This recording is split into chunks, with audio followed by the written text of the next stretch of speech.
and this practice. And he also thinks that you shouldn't be, you should reserve the divination for something that is unusual, that comes, is not typical for the natural state of things. For instance, Gaius Gracchus has written to Marcus Pomponius about catching 2 snakes in his villa. And he did not report about more frequent things like catching some mouses or lizards in his villa, because it was too typical, too natural.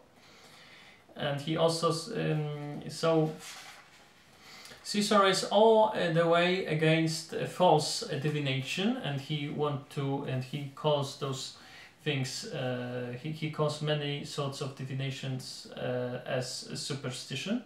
And he is all the way for fighting superstition, and he states very clearly that fighting superstitions is not superstition, it's not the same as fighting religion.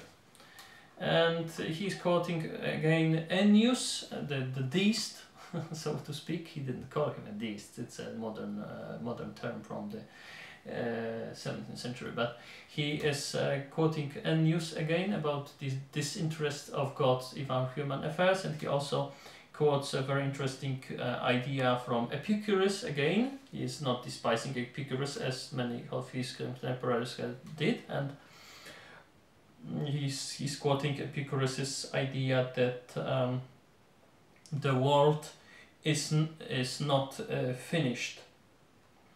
So it's about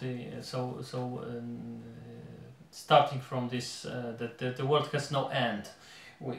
For instance, we are basically agreeing with Epicurus these days, and Cicero is using it mostly as a starting point for thinking that could we observe the world, the universe, even the universe, because it was about the universe that is unfinished, not has no end, and so